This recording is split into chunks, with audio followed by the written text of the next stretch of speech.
हर हर महादेव। देवों का देव महादेव जी के चरण में प्रणाम करती हूँ, मेरा प्रणाम स्वीकार हो। मैया गौरा पार्वती के चरण में प्रणाम करती हूँ, मेरा प्रणाम स्वीकार हो।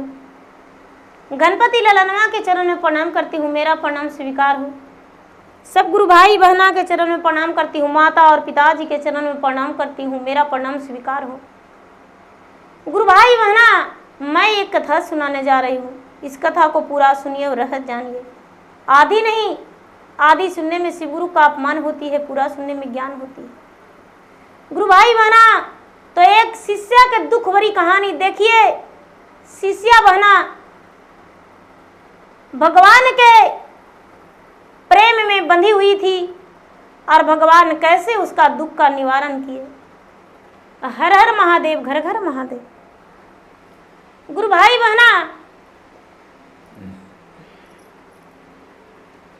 एक राजा थे और एक रानी थी।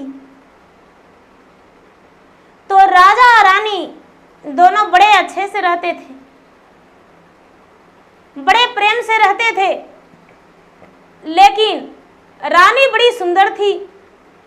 रानी का मुखड़ा जो था चांद की तरह था और राजा के माता जो थे, माता बिल्कुल काली कलूठी थी। अपने बहू को देखकर बहुत जलस होती थी। राजा हरेंद्र जो थे, हरेंद्र के पत्नी बहुत सुंदर थी और उनकी माता जो थी बिल्कुल कुरूप थी। इन्हें छोटी रानी कह के बुलाते थे लोग और उन्हें बड़ी रानी। धीरे धीरे शादी का 1 वर्ष हुआ गुरु भाई बहना और हरेंद्र का पत्नी गर्भवती रह गई। राजा हरेंद्र की पत्नी गर्भवती रह गई। जब गर्भवती रह गई तो किसी से नहीं बताई। उसे लगता था कि जब 9वें महीना होगा तो मेरा ओद्र से पुत्र या पुत्री जन्म लेगा तो लोग बड़े प्रसन्न हो जाएंगे। गुरु भाई बहना, ऐसा सोचकर रानी किसी से नहीं बताई। एक दिन के बात है कि बेचारी हरेंद्र की पत्नी भोजन कर रही थी थाल में, तो उसकी सास ने देखी तो कहती है कि बाप रे, भोजन करती है 2 थाल, इसका कलेजा बहुत बड़ा होगा। यदि इसका कलेजा को हम खा जाएंगे तो बड़ा मजा आएगा, हम मोटी ताजी हो जाएंगे और हम तो निरोग और कंचन और सुंदर नारी बन जाएंगे। क्यों ना इसको मरवा दें। तो गुरु भाई बहना, बेटा को बोला कि देखो बेटा, जब से ब्याह हुआ है, जब से तू व्यापार से प्रदेश नहीं गया है, यदि घर बैठे रहोगे तो गुजर कैसे होगा। इसलिए बेटा तू प्रदेश चला जाओ। और प्रदेश अपना लदनी खेदनी के साथ जीरा जवाइन के उनका बिजनेस था। वो जहाज से बिजनेस करते थे। हरेंद्र सिंह क्या किए कि जहाज से बिजनेस करने को लिए चल दिए थे और लंबे बोले कि ठीक है माँ, हम 6 महीना तक नहीं आएंगे। हरेंद्र की माँ थी, महीने से 2 महीना बीता और जल्लाद को बोली कि देखो, तुम्हें हम जिंदगी भर जो नहीं कमाओगे 1 दिन में देंगे रुपया।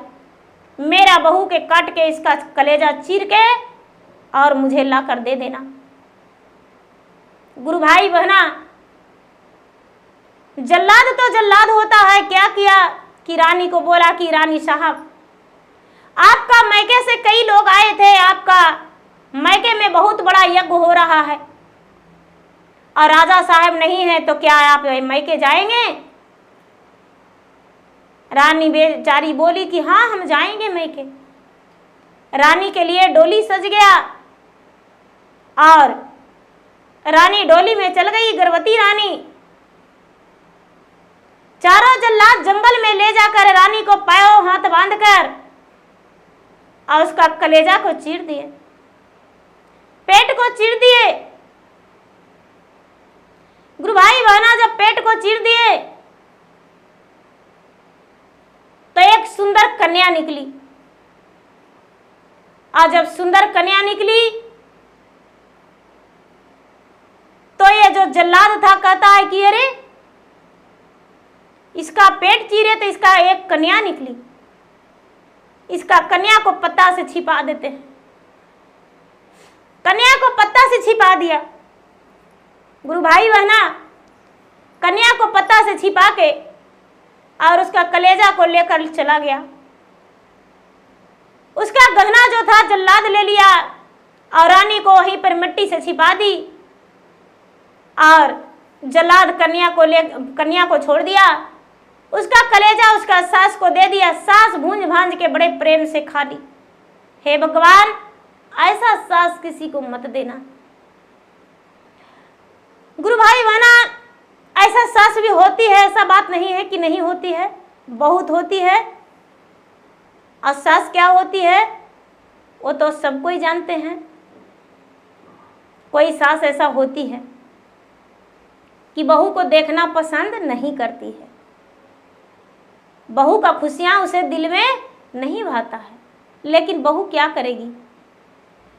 तो गुरु भाई बहना धीरे धीरे समय बीत गया। पत्ते से छुपाया हुआ बच्चा बेचारी एक कनूनिया जो थी, कनूनिया पत्ता बाढ़ने को लिए आई और बच्ची को देखी। पत्ता बाढ़ते बाढ़ते देखती है कि एक बच्ची बहुत सुंदर है। वो गोद में कनूनिया उठा ली, पत्ता नहीं बाढ़ी और घर चली गई और अपने पति से कहती है कि ये जी देखिए ना, मुझे एक सुंदर कन्या मिली है। भगवान मेरा पुकार को सुन लिए, भगवान मेरा बांझ छुड़ा दिए, भगवान आज मुझ पे विराजमान हो गए। बेचारी कनूनिया सारा गांव में इस खुशियां को बांटी कि देखिए सब मुझे बांझ कह के बुलाते थे, बांझन कहते थे, लेकिन आज मेरा बांझ का नाम छूट गया।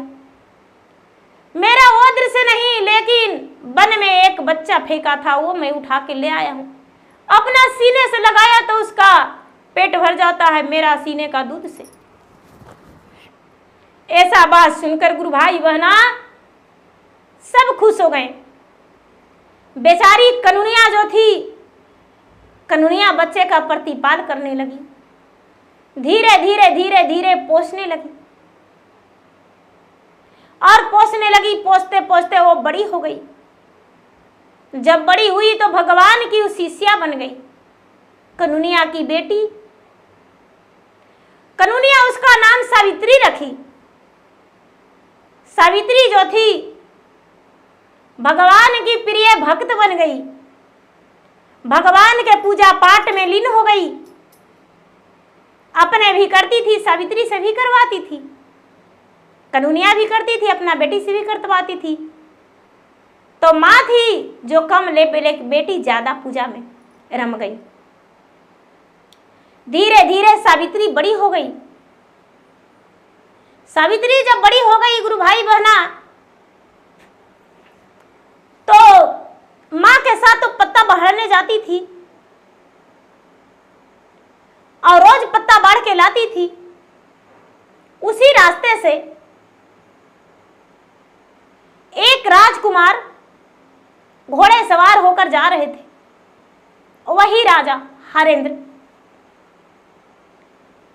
उनका तो पत्नी मर चुकी थी, लेकिन उसका मां बोली थी कि बेटा तुम्हारा पत्नी तुम्हारा ना रहने के कारण कहां चली गई वो पता नहीं, लेकिन उसका मन नहीं मानता था।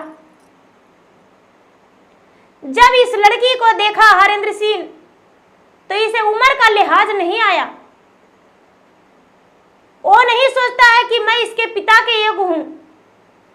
इसको देखकर उसका मन मोहित हो गया, बिल्कुल अपना पत्नी का सूरत दिखा उसमें। कनूनिया के पास गया और जाके बोला कि कनूनिया तुम्हारा बेटी से हम ब्याह करना चाहते हैं, क्या तू अपना बेटी से ब्याह करेगी। गुरु भाई बहना बेचारी कनूनिया थी, कनूनिया डर से भय से तैयार हो गई। बेटी भी तो नहीं जानती थी कि ये मेरे पिता हैं, कनूनिया भी नहीं जानती थी और ये राजा को भी नहीं पता था। बड़े धूमधाम से राजा शादी रचा दिए अपना ही बेटी के साथ। कनूनिया भी बेचारी बड़े धूमधाम से अपना बेटी का शादी रचाई। हल्दी कलसा घिड़ारी सब विध हो गया गुरु भाई बहना।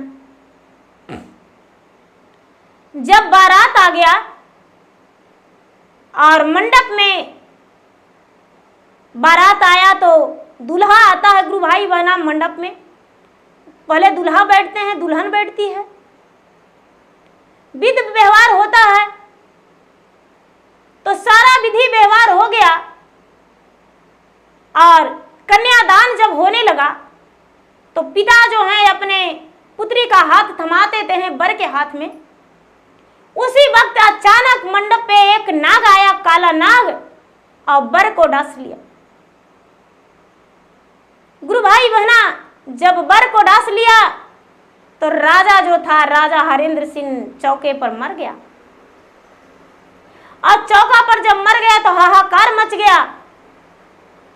हाहाकार मच गया कि जो लड़की है वो कुलछनी अभागन है, इसका पति तो वर तो चौका पर मर गया। ये तो ना ही विधवा है और ना ही कुमारी है, इसका तो विधि हो चुका है। ये सुहागन भी नहीं है और विधवा भी नहीं है। इसको क्या माना जाएगा, इसको क्या नाम दिया जाएगा? लड़की जो थी गुरु भाई बहना सावित्री, वो पगली हो गई। वो तो अपना पति समझ रही थी, पिता तो समझ ही नहीं रही थी, और गोद में उठा ली और गोद में उठा के और भगवान के मंदिर में ले जाकर और सुला दी।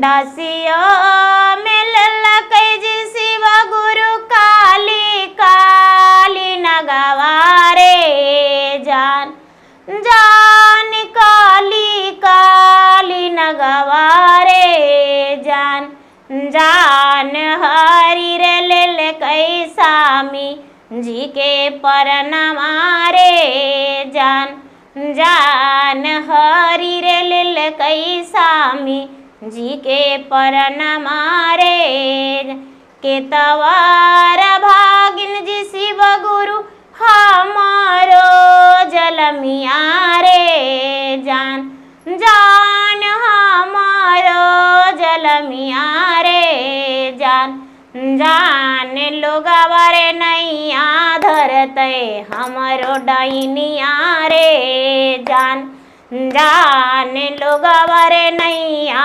धरते हमारो डैनिया रे जान जान आजा शिव गुरु होवाना सहैया रे जान। गुरु भाई बहना सब माता बहन कहते हैं कि देखिए सावित्री बहन, आप बहुत बड़ा भगवान के भक्त हैं, आप बहुत बड़ा भगवान के भक्त हैं, जरूर आपको भगवान इंसाफ करेंगे। आपका जो पति है उनको जिंदा करना पड़ेगा, आप सुहागन बन के और एक पतिव्रता नारी सती कहलाएंगे। बेचारी सावित्री लोट लोट के मंदिर में रो रही है और कह रही कि हे भगवान इनका जीवन दान दे दीजिए। गुरु भाई बहना कई दिन बीत गया लेकिन उसका प्राण नहीं लौटा। उसके माता भी आई, वो चौंक गई कि अरे इसे तो हम मरवा दिए थे, लेकिन ये तो हूबहू उसी का चेहरा। जल्लाद भी वहां पहुंचा, वो देखता है कि इस रानी को तो हम मार डाले थे, लेकिन हूबहू। जल्लाद का दिमाग में आ गया कि उसका एक बेटी पेट में था, उसे मैं पत्ता से छिपा दिया था, वही बेटी होगी। जल्लाद तो वहां से निकल दिया गुरु भाई बहना, लेकिन मां कहां जाएगी? सारा परिवार जुट गए। तभी भगवान भोलेनाथ एक ब्राह्मण के रूप में वहां आए। पुजारी बन के लोटे में जल और थाल में भगवान के भोग बेलपत्र फूल लेकर आकर कहते हैं कि अरे क्या चीज का भीड़ लगल है, कई दिन से हम मंदिर नहीं आए थे, आज हम मंदिर आए हैं, किस चीज का भीड़ है। मंदिर के अंदर देखते हैं तो एक लाश पड़ा हुआ है। कहते हैं कैसा लाश मंदिर में पाड़ दिया है, इसको फेंको। ये लड़की जो थी सावित्री ब्राह्मण के पांव में लटक गई। कहती है कि महाराज यदि ये जिंदा नहीं होवेंगे तो मेरा तन पे एक लालछन लग जाएगा, मुझे कलंक नहीं बोलेंगे, कुलच्छनी बोलेंगे और लोग बोल भी रहे हैं। मैं क्या करूं, मैं कहां जाऊं, नहीं तो मैं सुहागन हूं, नहीं विधवा हूं, नहीं कुमारी हूं, करूं तो क्या करूं। ब्राह्मण कहते हैं कि इसका प्राण तो बच जाएगा, लेकिन इसकी माता कौन है। माता जो थी, माता कहती है कि बाबा माता हम हैं। बोले कि वो चार जल्लाद कौन है, चार जल्लाद कहाँ है जिससे तू अपना बहू को भेजी थी। इतना सुनते ही सास जो है जो कहती है बाबा ये क्या बात बोल रहे हैं, जो बोले सो बोले, दोबारा मत बोलिएगा, हम एक महारानी हैं और आपको हम अभी फांसी पर चढ़वा सकते हैं। ब्राह्मण कहते हैं बुढ़िया आवाज नीचे, बुढ़िया आवाज नीचे, अंगुली नीचे, मेरे तरफ देखकर मत बोलना, नहीं तो अंधी हो जाओगी। जल्दी से उस जल्लाद को बुलाओ, तब तेरा बेटा को जिला देंगे। सारा लोग चाव चाव करने लगे कि कौन जल्लाद है, कौन जल्लाद है। मंत्री जो था जल्लाद के बारे में जानता था, मंत्री तुरंत जल्लाद को बुला दिया। मंत्री को पता था कि वो चारों जल्लाद 12 वर्ष पहले रानी को लेकर गया था मैके, जो रानी लौटी नहीं। मंत्री तुरंत बुलवाए, चारों जल्लाद वहां उपस्थित हो गया। भगवान भोलेनाथ ब्राह्मण बने हुए, हाथ में पोथी पत्रा लिए हुए पत्रा को उलटने लगे। कहते हैं कि अरे रानी नहीं तू काल है, अपना बहू को तू खाई हो। अरे जिससे तुम्हारा बेटा का ब्याह हो रहा था, ये तुम्हारा बेटा का बेटी है, तो कैसे होता, अनर्थ नहीं होता। एक पिता अपने पुत्री से ब्याह कैसे रचाता, अपने पुत्री से ब्याह कैसे करता। इसीलिए इसका मृत्यु हो गया और सच्चाई कैसे होता। गुरु भाई बहना, भगवान भोलेनाथ ब्राह्मण बने हुए महादेव के पास से भभूत उठाए और उसका शरीर पर भभूत को छिड़क दिए और लगा दिए और उनका नीर जो है उसका मुख में पिला दिए।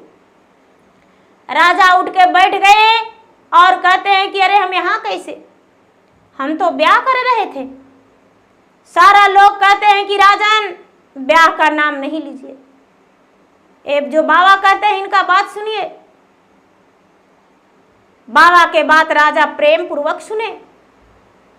राजा तो अपने सीने में मुक्का मारने लगे। कहते हैं कि अरे मेरी माँ है या कसाई, मेरा पत्नी को मारकर कलेजे को खा गई, ये मेरा माँ नहीं हो सकती, ये मेरा माँ नहीं हो सकती है।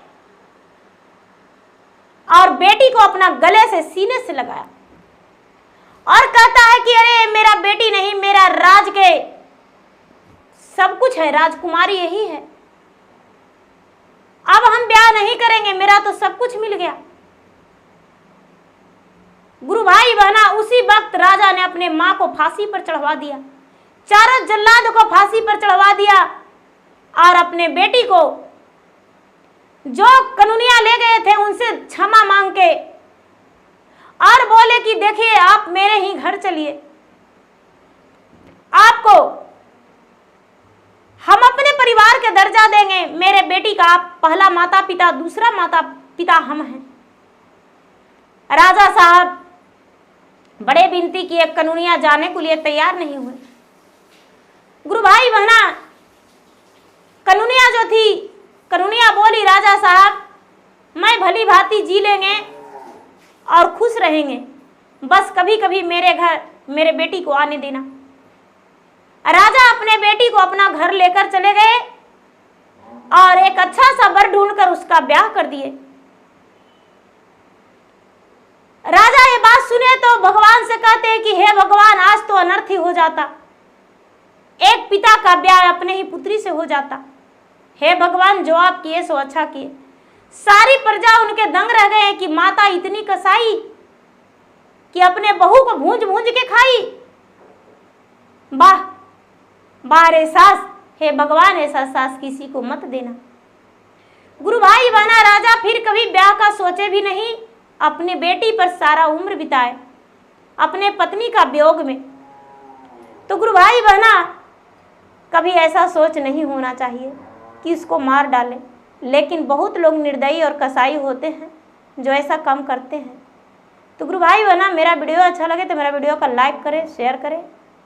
चैनल पर यदि नए हैं तो चैनल का सब्सक्राइब करें, बेल आइकन घंटी को दबाएं, जो कि मेरा वीडियो का नोटिफिकेशन सबसे पहले आपके पास जाए और आप मेरा वीडियो का सुन सके और देख सके और लाभ उठाए। धन्यवाद। हर हर महादेव, घर घर महादेव।